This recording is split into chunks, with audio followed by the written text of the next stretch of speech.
오늘은 훈련받을 때 필요한 자세라는 제목으로 사무엘상 18장의 말씀을 나누도록 하겠습니다. 학교에 갈 때는 가방을 가져가야 됩니다. 학교가 아무리 명문 학교여도 학생이 자기 준비물을 가지고 오지 않으면 수업의 효과를 최대한 누릴 수가 없게 됩니다. 음악 과외 수업을 배우러 가는데 자기 악기 가져가지 않으면, 악기 빌려서 하면 아무리 선생님이 최고로 훌륭한 선생님이어도 효과적으로 수업을 받을 수 없죠. 본문에 보시면 이제 다윗은 본격적으로 하나님의 광야 학교에서 훈련을 받기 시작합니다. 이제 앞으로 엄청난 훈련들을 다윗이 다 과목을 인수하고 졸업해야 되는데요. 다윗은 준비물을 잘 챙겨온 학생처럼 훈련받는 사람이 가지고 있어야 할 좋은 자세들을 가지고 있었기 때문에 이 훈련이 다윗에게 최고의 효과를 만들어냈습니다. 하나님께서는 여러분과 저도 이 광야라는 인생의 장소에서 훈련을 통해 다윗처럼 그리스도를 닮은 사람으로 바꿔 나가시는데요. 우리가 이 훈련을 잘 받으려면 준비물, 좋은 자세들을 가지고 있어야 됩니다. 어떤 준비물들을 가지고 있어야 될까요? 오늘 본문에 나오는 다윗의 모습을 통해 몇 가지를 살펴볼 수 있습니다. 첫 번째가 제일 중요합니다. 바로 초점입니다. 다윗은 이것을 정말 잘 가지고 있었습니다. 학교 올 때 연필은 꼭 필요한 것처럼 초점을, 요즘은 연필 필요 없겠네요. 어쨌든 초점을 하나님께 맞춰야 된다는 거죠. 이것만 잘해도 광야 수업을 잘 받을 수 있습니다. 광야 학교에서 훈련받을 때 항상 가지고 다녀야 되는 것은 하나님께 우리의 시선을 고정하는 초점입니다. 자, 다윗은 이제 사울이 작정하고 다윗 넘어뜨리려고 함정에 빠뜨리고 있습니다. 그래서 다윗이 조금만 시선을 돌려서 사울에게 집중해 버리면 다윗은 어떻게 되는 거냐면 이제 사울하고 같이 싸우고 같이 창 던지고 사울하고 똑같은 사람이 되고 마는 것입니다. 그러면 광야 학교에서 졸업하는 것이 아니라 정학당하거나 퇴학당하게 됩니다. 하나님이 다윗을 광야 학교에 넣은 것은 그 학교를 졸업하면서 예수 그리스도를 닮아라, 예수 그리스도를 닮은 성품을 주시기 원하십니다. 다윗이 광야 학교 다니는 동안 여러 가지 수업을 받았는데요. 제일 우수한 성적을 거둔 과목이 있었다면 바로 이 과목입니다. 바로 다윗은 하나님께, 다윗이 그렇게 대단한 사람 아니에요. 근데 다윗이 정말 잘하는 것이 있는데 하나님께 초점을 맞추고 거기서 시선을 빼앗기지 않았다는 것입니다. 늘 하나님을 바라봤다는 거죠. 시편 150편 중에 73편의 시편들을 다윗이 썼다고 하는데요. 그 중에 우리에게 감동을 주는 많은 시들이 바로 이 광야에서 다윗이 하나님을 바라보고 쓴 시들입니다. 그가 그렇게 많은 시들을 광야 학교 다닐 때 지었다는 것은 그가 광야에 있을 때도 초점을 사울에게 맞추지 않고 하나님께 맞췄다는 것을 말합니다. 자, 오늘 본문에도 이제 다윗은 광야 학교에 이제 입학한 신입생으로서 학교 생활을 잘 시작하고 있습니다. 왜냐하면 어떻게 할 수 있냐면 다윗이 고난당했느냐 평안하냐 이게 중요한 게 아니라요. 다윗이 하나님과 잘 동행하고 있기 때문입니다. 본문 14절의 말씀입니다. 다윗이 그의 모든 일을 지혜롭게 행하니라 여호와께서 그와 함께 계시니라. 또 28절이 말씀합니다. 여호와께서 다윗과 함께 계심을 사울이 보고 알았고 사울의 딸 미갈도 그를 사랑함으로 라고 말합니다. 성도 여러분, 우리의 한 주가 폭풍이 있었냐 없느냐가 중요한 게 아니라요. 우리가 하나님을 바라봤느냐 하나님이 함께 하셨느냐? 하나님이 함께 하셨다면 우리는 좋은 한 주를 산 겁니다. 다윗보다 훨씬 이전에 이 광야 학교를 졸업한 이 학교의 유명한 레전드 선배가 있죠. 바로 요셉입니다. 요셉은 이 학교를 아마도 수석으로 졸업한 레전드 중에 레전드입니다. 그가 이 학교를 다닐 때 모든 과목을 올 A로 졸업할 수 있었던 비결은 무엇이었죠? 다른 것이 아니라 매일 어떤 일이 일어나도 매일 일어나서 초점을 하나님께 맞추고 환경을 보는 것이 아니라 하나님을 보고 살았다는 것입니다. 창세기 39장 2절과 3절입니다. 여호와께서 요셉과 함께 하심으로 그가 형통한 자가 되어 그의 주인 애굽 사람의 집에 있으니 그의 주인이 여호와께서 그와 함께 하심을 보며 또 여호와께서 그의 범사에 형통하게 하심을 보았더라. 여호와께서 요셉과 함께 하셨다는 말은 뒤집어 보면 요셉이 하나님과 동행했다. 함께 하기로 그날도 선택했다. 그런 말씀입니다. 요셉은 형들에게 배신당하고 노예로 팔려와서 보디발의 집에서 종으로 일하면서 자신의 비참해진 그 상황에 집중하지 않았습니다. 요셉은 보디발의 집에 있는 동안에도 매일 초점을 하나님께 맞추고 오늘도 하나님과 같이 살아야지. 하나님과 동행해야지. 하나님의 섭리를 믿고 하나님과 함께 했다는 거죠. 요셉은 상황이 더 악해져서 감옥에 들어갔을 때도 하나님을 잃어버리지 않았습니다. 창세기 39장 21절과 23절입니다. 여호와께서 요셉과 함께 하시고 그에게 인자를 도와서 간수장에게 은혜를 받게 하시며 간수장은 그의 손에 맡긴 것을 무엇이든지 살펴보지 아니하였으니 이는 여호와께서 요셉과 함께 하심이라. 여호와께서 그를 범사에 형통하게 하셨더라. 성도 여러분, 우리에게 중요한 것은요, 우리가 어디 있느냐, 인생에 어디 있느냐가 중요한 게 아닙니다. 우리가 누구와 함께 있느냐가 중요합니다. 우리에게 중요한 것은 지금 아버지 야곱의 집에서 잘 살고 있느냐, 보디발의 집에 들어가서 죽도록 일만 하고 있느냐, 감옥에 들어와서 억울함 당하고 있느냐가 중요한 게 아니라요. 사실 인생의 어느 계절에 있든지 거기서 우리가 하나님을 만나고 있느냐, 하나님과 매일 함께 동행하고 있느냐가 중요합니다. 우리가 불행해지는 것은 절대로 환경 때문이 아닙니다. 초점 때문입니다. 초점이 하나님에게서 다른 것으로 옮겨지는 순간부터 불행해지는 거죠.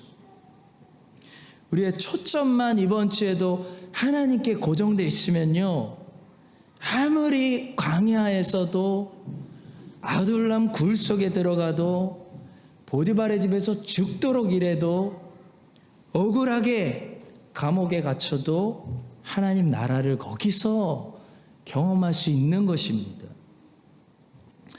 이 룻기 1장에 나오는 나오미의 상황 기억나시죠? 룻기 1장에 기록된 나오미의 상황을 대부분의 사람들은 파산, 다 잃어버렸다라고 생각합니다. 근데 룻기 1장에 나오는 이 나오미 이야기를 다시 보니까요, 이것은 나오미의 잃어버린 이야기가 아니라 아직도 나오미에게 남아있는 것들에 관한 이야기구나 라는 것을 알 수가 있습니다. 한번 룻기 1장 3절부터 5절의 말씀을 나오미가 잃어버린 것들에 초점을 맞추지 말고 나오미가 여전히 가지고 있는 것들에 초점을 맞춰서 다시 읽어보겠습니다. 나오미의 남편 엘리멜렉이 죽고 나오미와 그의 두 아들이 남았으며 그들은 모압 여자 중에서 그들의 아내를 맞이하였는데 하나의 이름은 오르바요 하나 이름은 루시더라. 그들이 거기에 거주한 지 10년쯤에 말론과 기르온 두 사람이 다 죽고 그 여인은 두 아들과 남편 뒤에 남았더라 라고 말씀합니다. 인생은 초점 맞추기라고 합니다. 어디에 초점을 맞추느냐에 따라 인생의 해석이 완전히 달라지죠. 나오미의 남편 엘리멜렉이 비록 죽었지만 나오미에게는 여전히 두 아들들이 남아 있었습니다. 10년 동안 두 아들들하고 잘 살았습니다. 그리고 약 10년이 지난 다음에 비록 두 아들들마저도 죽게 되었지만 성경은 나오미는 여전히 남았다라고 말합니다. 나오미만 남은 것이 아니고 두 며느리들도 함께 남았다. 하나님의 은혜였다라고 말합니다. 그리고 그 두 며느리들 중에 한 사람, 남은 사람 룻을 통해 하나님께서 놀라운 새로운 일들을 행하시는 이 이야기가 바로 룻기의 이야기죠. 성도 여러분, 하나님은 보니까 항상 우리에게 없는 것을 사용하시는 분이 아니라 우리에게 남아있는 것을 사용하시는 분입니다. 하나님은 우리의 없는 것에 초점을 맞추시지 않고 우리에게 여전히 남아있는 것에 초점을 맞추십니다. 예수님은 사람들을 만날 때마다 항상 두 가지 질문을 하셨습니다. 첫 번째 자주 하신 질문은 무엇을 원하느냐? 내게 무엇을 하여 주기를 원하느냐? 라는 질문으로 자비롭게 다가가셨죠. 다시 말해 너는 목적이 있느냐? 목표를 정했느냐? 너는 너의 소원이 무엇인지 아느냐? 그런 말씀이겠죠. 목적이 없고 구체적인 목표가 없고 비전 모르고 소명 깨닫지 못한 사람, 그냥 되는 대로 사는 사람들은 예수님을 만났어도 내가 무엇을 구해야 되는지 모르기 때문에 아무것도 받지 못합니다. 주님은 우리에게 너에게 무엇을 해주기를 원하느냐라며 자비롭게 다가오시기 때문에 늘 우리가 무엇을 원하는지, 무엇이 우리의 비전이고 무엇이 나를 향한 하나님의 계획이고 내 소명이 어디 있고 내 소원이 무엇인지 구체적인 목표들이 있어야 된다는 거죠. 주님, 내 아들을 고쳐주십시오. 주님, 귀신 들린 내 딸이 낫게 하여 주십시오. 주님, 보기 원합니다. 나는 날 때부터 소경입니다. 주님, 내 원한을 풀어주소서. 예수님께 무엇을 얻은 사람들은요, 하나같이 그들이 무엇을 원하는지를 구체적으로 알고 있었습니다. 그리고 주님은 항상 또 이 질문을 던지십니다. 바로 네가 가진 것이 무엇이냐? 자주 질문하셨습니다. 이것은 주님께서는 우리에게 없는 것이 아니라 우리에게 있는 것을 사용하시는 분이다 라는 말씀이겠죠.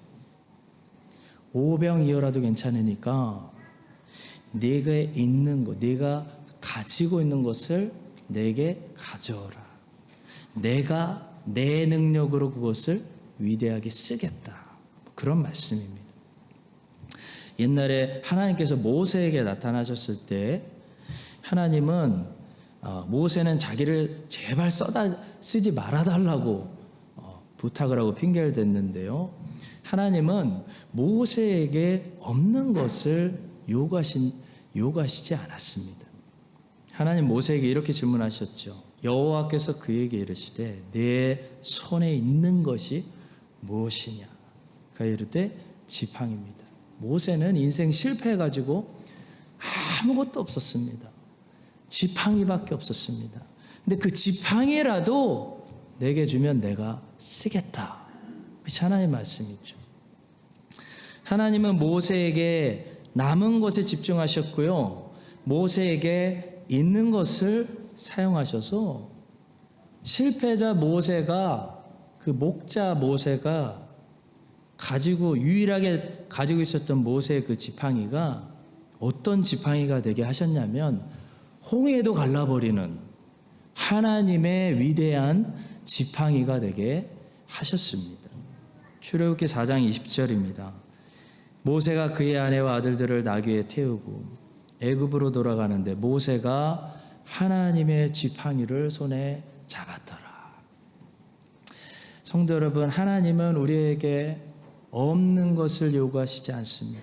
대신 하나님은 우리에게 있는 모든 것을 달라고 요구하십니다. 너의 모든 시간을 내게 바치고 너의 모든 달란트를 땅에 묻어두지 않고 다 내게로 가져와라. 내가 놀랍게 사용하리라. 주님 말씀하시는 거예요. 그래서 중요한 것은 우리의 초점입니다. 우리가 무엇을 가지고 있는지, 내 지팡이가 얼마나 대단한지, 내 무기와 내 달란트가 얼마나 대단한 것인지, 그게 중요한 것이 아니고 하나님이 우리와 함께 하시는가, 성령이 이거를 쓰시는가, 내가 하나님과 동행하는가, 이게 중요하다는 겁니다. 하나님이 모세와 함께 하시는 순간부터 모세의 지팡이가 루저의 지팡이가 아니라 기적을 행하는 하나님의 지팡이가 됐습니다. 하나님이 삼손과 함께 하실 때 정말 금방 부러지는 그 나귀 턱뼈로 삼손이 블레셋 사람들 1000명을 죽였습니다. 오병이어 한 사람도 배불리 만족스럽게 먹을 수 없게 하는 그 부족한 음식이 예수님의 손에 있기 때문에 5,000명을 만족스럽게 먹이는 그런 도구로 쓰임받게 된 거죠. 하나님이 요셉과 함께 하시기 때문에 감옥에 들어가도 형통한 곳이 되는 것이고, 하나님이 다윗과 함께 하시기 때문에 다윗이 매일 하나님과 동행하기 때문에 사울에게 추적당하는 이 비참한 시간들도요, 아름다운 시편들이 고백되게 하시는 그런 특별한 시간이 되게 하시는 것입니다. 여러분과 제가 우리의 초점을 환경에 맞추는 것이 아니고 우리의 능력에 맞추는 것이 아니고 오직 오늘도 동행하기 원하시는 하나님께 맞춰서 하나님이 이번 한 주도 함께 해주시는 사람들이 되어서 어느 환경을 우리가 만나든지 요셉과 다윗처럼 하나님이 전능하신 팔로 붙들어 주시고 흔들어 써주시는 그런 귀한 인생들이 되시기를 예수님의 이름으로 간절히 축복합니다. 자, 두 번째로 광야 학교에 들어갈 때요, 우리는 늘 항상 온유함을 잃지 말아야 됩니다. 하나님의 광야 학교는 결국 성품을 기르는 학교입니다. 물론 우리의 달란트와 은사를 발전시키는 그런 과목들도 인수해야 되지만 하나님의 광야 학교에서 제일 중요한 전공 과목들은 그리스도의 성품을 배우게 하는 성품과 관련된 학교라는 거죠.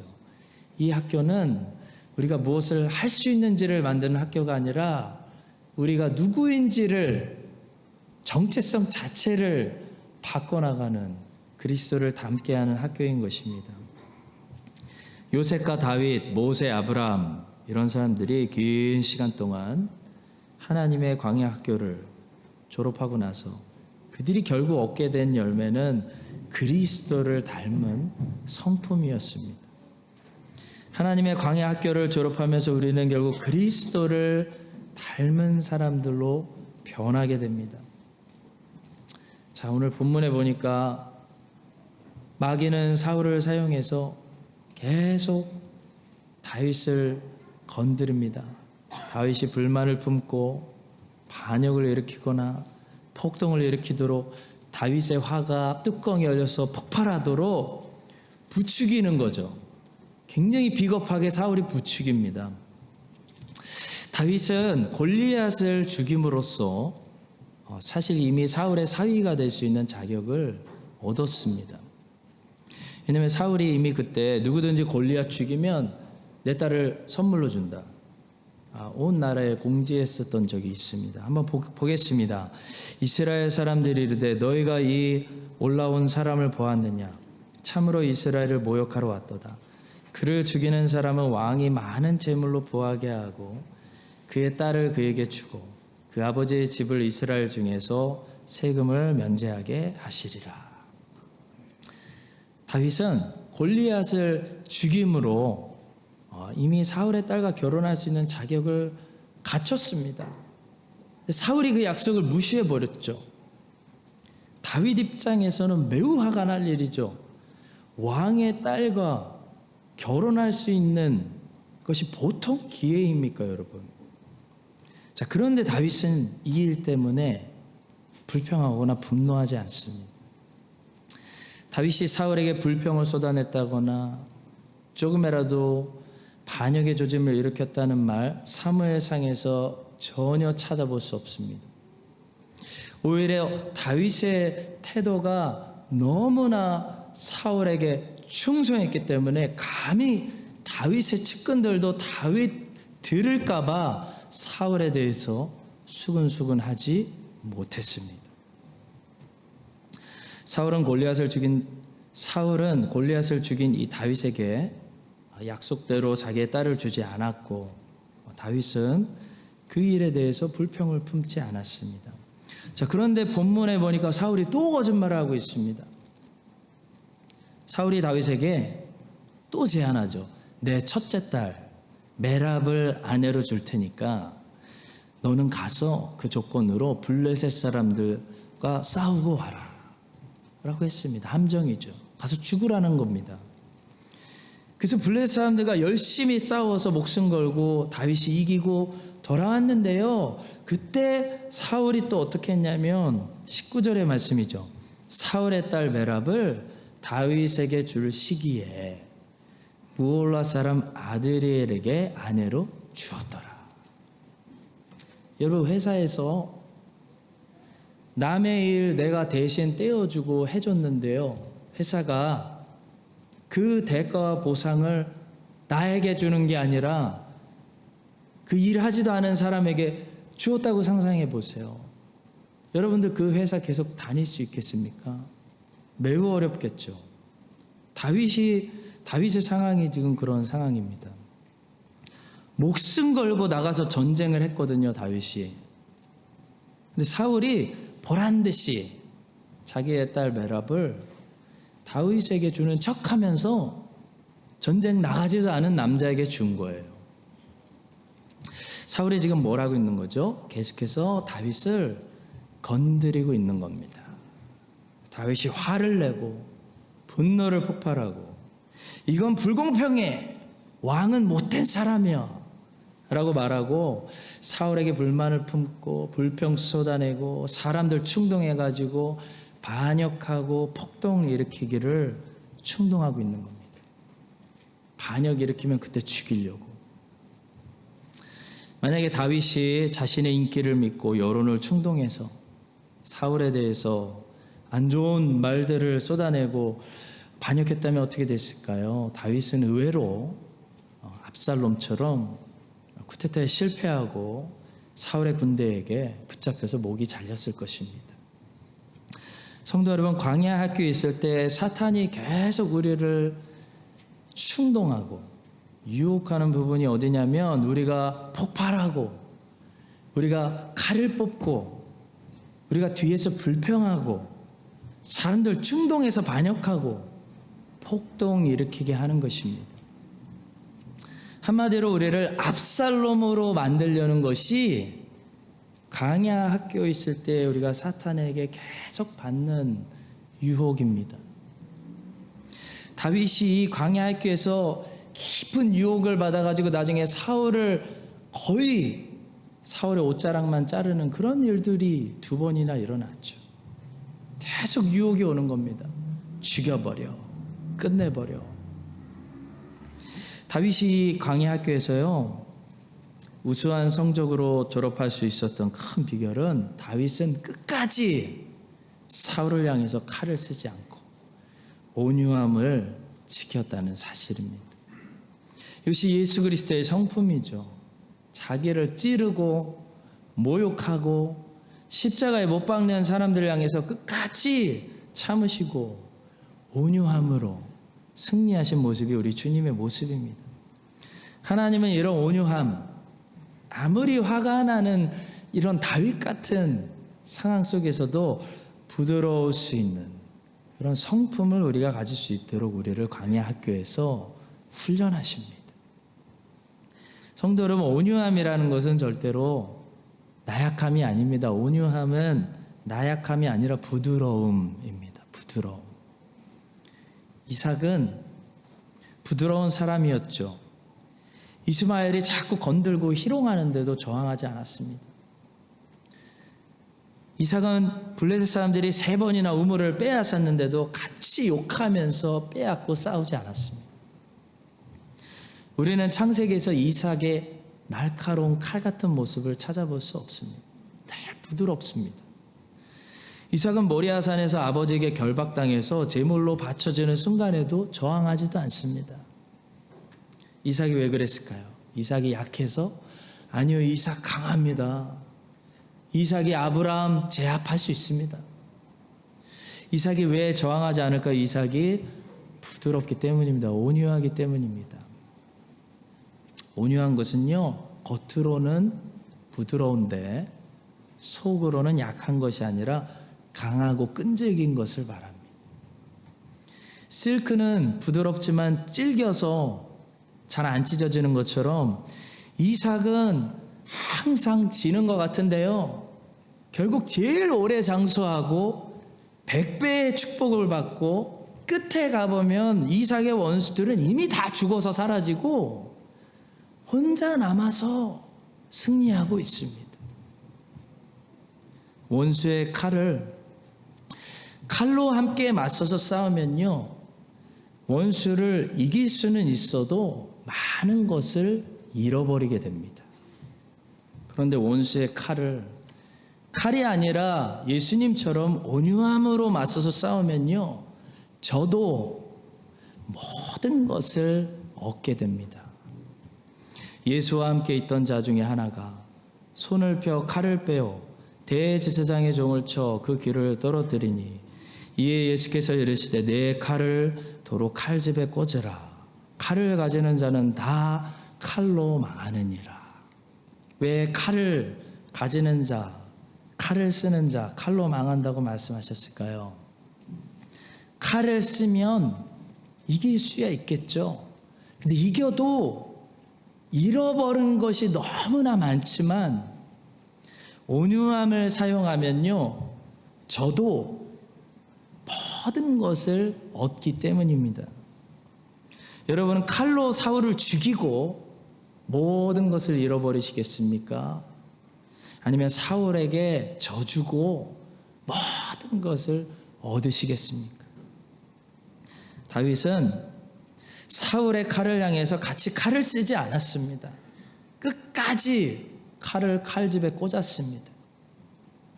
온유함으로 맞서서 끝까지 사울의 칼과 싸웠습니다. 그래서 사울만 다윗을 계속 찌르고 있는 상황이 연출됩니다. 근데 참 신기하게 성경이 뒤로 갈수록, 시간이 갈수록 결과가 어떻게 되죠? 결론은 어떻게 되냐면 사울은 모든 것을 잃어버리고 다윗은 모든 것을 얻은 사람이 되었습니다. 성도 여러분, 이 사실을 기억합시다. 다 잃어버리고 싶으면 칼을 사용하시고요, 다 얻고 싶으면 이 땅에서 온유함을 사용해야 됩니다. 그래서 예수님께서는 온유한 자는 땅을 기업으로 얻는다. 이삭처럼 저 사람은 참고 얻어터지고 지는 것 같고 저항도 안 하고 반항도 안 하는데 결국 저 사람이 좋은 거 다 얻더라. 온유한 자는 땅을 기업으로 얻는다라고 말씀하시는 거예요. 칼을 쓰는 자는 이기는 것 같은데 다 잃어버립니다. 여러분과 제가 칼이 아니라 온유함으로 우리에게 일어나는 모든 억울한 상황들, 불공평한 상황들, 화나게 하는 상황들과 맞서 싸워서 그 상황들에서 매일 얻어 터지는 것 같은데 결론을 보면 그 상황들을 통해서 결국 모든 것을 얻고 있는 그런 진정한 그리스도와 같은, 이삭과 같은, 다윗과 같은 진정한 온유한 승리자들이 다 되시기를 예수 그리스도의 이름으로 간절히 축복합니다.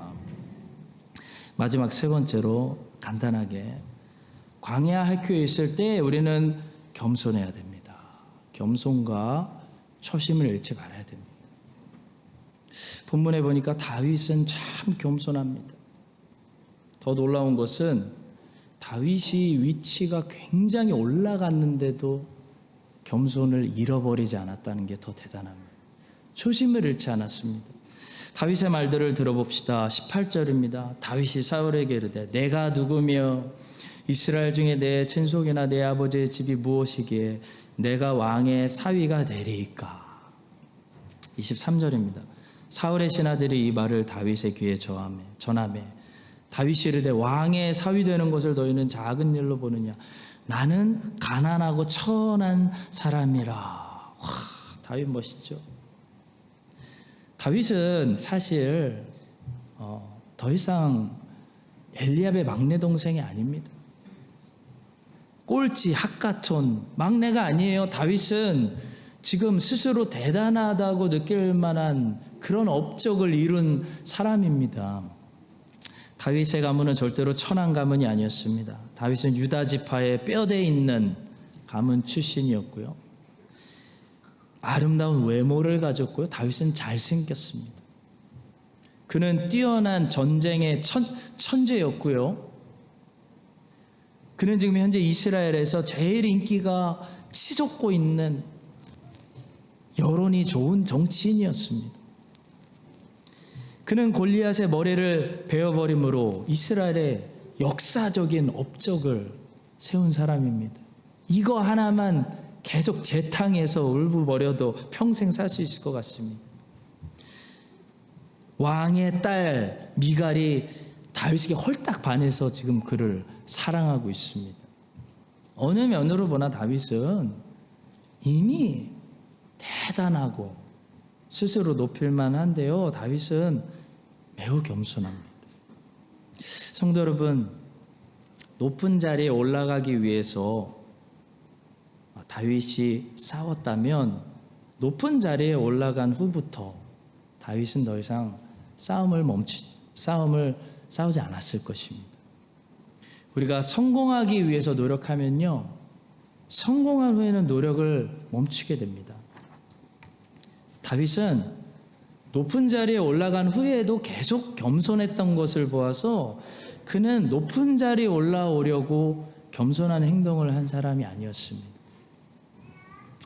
다윗은 이 사울의 딸과 결혼한 후에도 다른 신하들보다 더 먼저, 더 부지런히, 더 앞장서서 싸움에 나갔습니다. 30절의 말씀입니다. 블레셋 사람들의 방백들이 싸우러 나오면 그들이 나올 때마다 다윗이 사울의 모든 신하보다 더 지혜롭게 행하매 이에 그의 이름이 심히 귀하게 되니라. 올라갔는데 올라간 사람이 더 발전하고 있는 모습을 보여주고 있습니다. 이스라엘이란 나라에는 결혼한 신혼집 신랑들에게 군 면제를 해주는 1년 동안은 일도 못하게 하는 그런 혜택법이 있었습니다. 신명기 24장 5절입니다. 사람이 새로이 아내를 맞이하였으면 그를 군대로 내보내지 말 것이 아무 직무도 그에게 맡기지 말 것이며 그는 1년 동안 한가하게 집에 있으면서 그가 맞이한 아내를 즐겁게 할지니라. 대단한 법이죠. 뉴질랜드에 이 법이 있으면 모든 가정들이 살아날 것 같습니다. 남자들이 일하느라고 아내하고 충분히 시간을 보내지 못해가지고 가정이 어려워지는 거죠. 근데 다윗은 왕의 딸을 아내로 맞이했습니다. 신혼입니다. 누구보다도 혜택과 면제를 받을 수 있는, 자기 전쟁 안 나가고 이제 그냥 명령만 할 수 있는, 네가 나가라고 할 수 있는 그런 특권을 가졌는데도, 사울의 사위가 됐는데도 다른 부하들보다 앞장서서 전쟁을 하러 나가고 있습니다. 그것은 다윗이 사울의 딸 결혼하는 것을 인생의 목표로 삼지 않았다는 것을 말씀합니다. 높은 자리에 올라가는 것이 다윗의 목표가 아니었다는 겁니다. 그랬기 때문에 다윗은 높은 자리에 올라가도 변함이 없는 겁니다. 변질하지 않는 겁니다. 그대로 초심을 유지하고 그대로 목동 다윗이 살아있고 그대로 겸손한 겁니다. 사랑하는 성도 여러분, 기억합시다. 돈 버는 것을 목표로 하면요, 돈 벌고 나면 사람이 변하는 겁니다. 성공하는 것을 목표로 삼으면 성공한 뒤부터 변질하는 겁니다.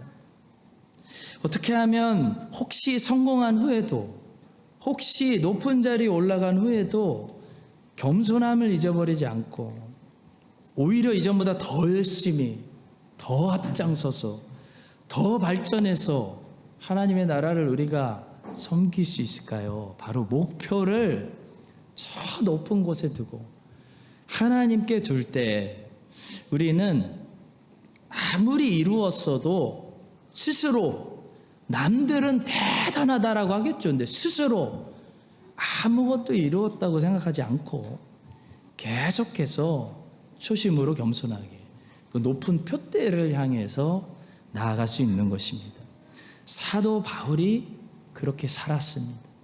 3차 전도 여행을 이미 마친 터키와 그리스와 마게도냐, 아가야 지방을 다 전도한 사도 바울이 로마 감옥에서 초심으로 뭐라고 말하고 있는지 빌립보서 3장 12절부터 16절까지 제가 읽어보겠습니다. 내가 이미 얻었다 함도 아니요 온전히 이루었다 함도 아니라 오직 내가 그리스도 예수께 잡힌 바 된 그것을 잡으려고 달려가노라. 형제들아, 나는 아직 내가 잡은 줄로 여기지 아니하고 오직 한 일, 즉 뒤에 있는 것은 잊어버리고 앞에 있는 것을 잡으려고 표대를 향하여 그리스도 예수 안에서 하나님이 위에서 부르신 부름의 상을 위하여 달려가노라. 그러므로 누구든지 우리 온전히 이룬 자들은 이렇게 생각할지니 만일 어떤 일에 너희가 달리 생각하면 하나님이 이것도 너희에게 나타내시리라. 오직 우리가 어디까지 이르렀든지 그대로 하던 대로 초심으로 행할 것이라 말씀합니다. 이것이 세상의 그 누구보다도 인생을 지금까지 열심히 달려와서 온 터키와 그리스 지역을 다 전도한 사람이 우리에게 남기는 말씀입니다. 여러분과 제가 오늘 본문에 나오는 다윗처럼 지금까지 우리 인생이 어디까지 달려왔던지, 어디에 오늘 이르렀든지, 얼마나 이루었든지 이전 것은 잊어버리고 앞에 있는 것을 바라보면서 지금까지 겸손한 그 초심의 모습 그대로 앞으로 달려가면서 위에 있는 그 상을 향해 우리를 부르시는 예수 그리스도를 향해 끝까지 달리는, 초심으로 겸손하게 달리는, 새롭게 다시 시작하는 여러분과 제가 될 수 있기를 예수 그리스도의 이름으로 간절히 축원합니다. 우리 함께 기도하겠습니다. 주님, 다윗처럼 주님께서 우리를 광야 학교에서 자라게 하실 때 매일 우리의 초점을 상황이 아니라 하나님께 맞출 수 있도록 인도하여 주시옵소서. 아무리 사탄이 우리를 자극해도 칼로 싸우는 것이 아니야 온유함으로 싸워서 지는 것 같지만 결국 모든 것을 얻게 하여 주시옵소서. 잠시 성공하고 잠시 높은 자리에 올라가도 변질하지 않게 하여 주시고 위에서 부르시는 표대를 바라보며 계속해서 겸손하게 위로 올라갈 수 있는 주의 종들이 될 수 있도록 인도하여 주시옵소서. 감사하며 예수 그리스도의 이름으로 기도합니다.